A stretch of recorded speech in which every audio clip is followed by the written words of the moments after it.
గురుభ్యో నమః. భృగుబిందు వేద జ్యోతిష్యంలో భృగుబిందు ఇంపార్టెన్స్ తెలుసుకుందాం.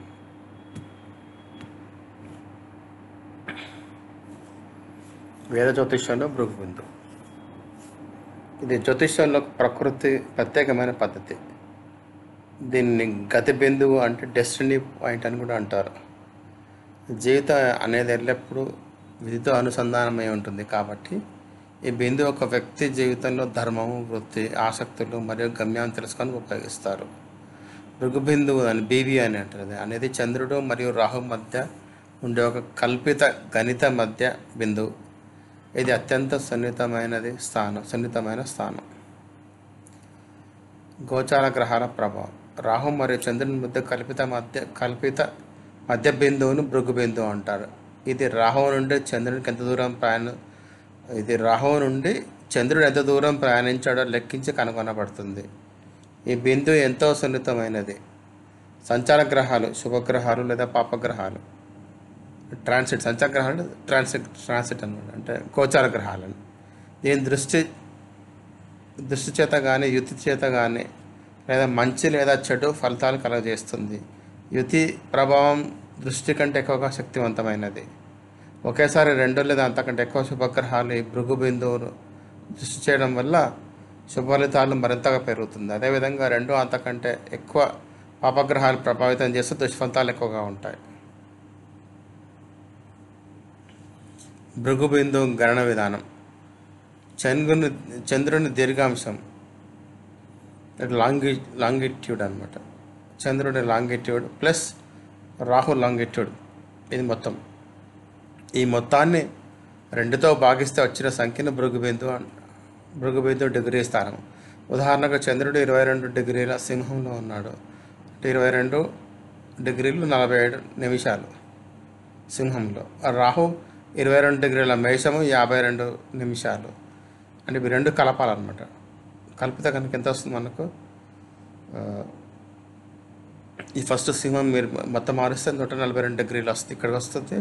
మేషం అయితే కనుక 22 డిగ్రీలు, మొత్తం కలిపి 165 డిగ్రీల 39 నిమిషాలు వస్తుంది. /2 చేస్తే కనుక 82/50. అంటే మిథునము 22/50 డిగ్రీలు అనేది భృగు బిందువు అనమాట. మరొక పద్ధతి, చంద్రుని దీర్ఘాంశం మైనస్ రాహు దీర్ఘాంశం డిఫరెన్స్. ఈ తేడాను 2తో భాగించి వచ్చిన ఫలితాన్ని కూడా రాహు స్థానాన్ని కలిపితే అది కూడా అదే బిందువు వస్తుంది.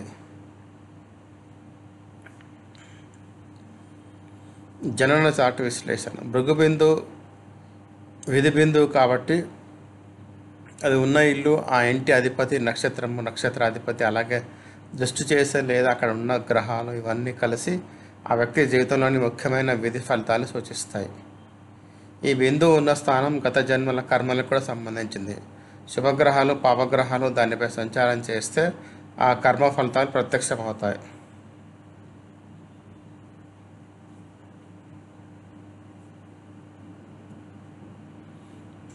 భృగు బిందువు ఇళ్ళవారి ఫలితాలు. ఇల్లు అంటే ఇక్కడ భావం అన్నమాట. ఇక్కడ ఇంగ్లీష్లో ఫస్ట్ హౌస్ అంటాం కదా, అట్లా. 1వ భావం లగ్నం, స్వప్రయత్నం ద్వారా ఫలితాలు. 2వ భావం కుటుంబము, సంపద, విద్య, గానము, బ్యాంకింగ్, ఆర్థికం. 3వది స్నేహితులు, వ్యాపారము, తమ్ముళ్ళు, అక్క చెల్లెళ్ళు, రచన, మీడియం, ఐటీ, కమ్యూనికేషన్. 4వది తల్లి, గృహము, ఆస్తి, వాహనము, విద్య. 5వది సృజనాత్మకత, బుద్ధి, అధ్యయనము, జ్యోతిషము, పిల్లలు, ఆధ్యాత్మికత. 6 కష్టపడ్డము, సేవ, కోర్టు వ్యవహారాలు, వైద్యరంగం, రోజువారి కృషి. 7 భాగస్వామ్యము, వివాహము, వ్యాపారము, సహకారము. 8 కఠిన కర్మ, గూఢశాస్త్రము, ఇతరుల సంపద, బీమా, జ్యోతిష్యం. 9 ఉన్నత విద్య, బోధన, ధర్మము, ఆధ్యాత్మికత, దీర్ఘయానము. 10వది వృత్తి, ఖ్యాతి, తండ్రి, రాజకీయము, ప్రభుత్వ సంబంధాలు. 11వది స్నేహితులు, కోరికలు, డబ్బు, లాభాలు, టెక్నాలజీ. 12వది విదేశీ సంబంధం, విరహము, మోక్షము, సేవ, దానం. కేంద్రం 14710 తక్కువ శ్రమతో తొందరగా ఫలితాలు వస్తాయి. త్రికోణం 159 గత జన్మల సుకృతం, విద్యా జ్ఞానము. దుస్థానాలు 6, 8, 12. ఎక్కువ శ్రమ తర్వాత ఆలస్యాల ఫలితాలు, ఎక్కువ శ్రమ తర్వాత ఆలస్యంగా ఫలితాలు. గోచార ఫలితాలు.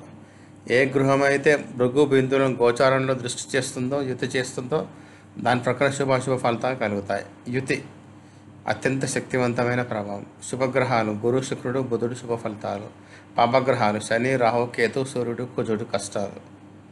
గ్రహాల వారి ఫలితాలు. గురువు విద్యలో పురోగతి, ఉద్యోగం, వివాహం, పిల్లలు, వ్యాపార విస్తరణ, యాత్రలు, కోరికలు నెరవేర్చుతుంది. బుధుడు మరియు శుక్రుడు చిన్న లాభాలు, బంధువులతో కలయిక, చిన్న యాత్రలు, ఉత్సవాలు. శని వ్యాధులు, దాంపత్య సమస్యలు, ఉద్యోగ నష్టం, ఆర్థిక నష్టాలు, మరణ వార్తలు. సూర్యుడు మరియు కుజుడు గాయాలు, తాత్కాలిక విరహం, చిన్న గొడవలు, నష్టాలు, గొడవలు. రాహుకేతు ఆకస్మిక శుభ లేదా అశుభ ఫలితాలు, అనూహ్య పరిణామాలు, పాము కాటు, విష జంతువుల కాటు, ప్రభుత్వ ఒత్తిడి, దొంగతనాలు. మొత్తం మీద భృగుబిందు అనేది మన జనన చార్టులో అత్యంత సున్నితమైన విధిస్థానము. ఇది గత జన్మ కర్మ, ఈ జన్మ గమ్యము మరియు భవిష్యత్తు మార్పులన్నింటినీ సూచిస్తుంది. ధన్యవాదాలు.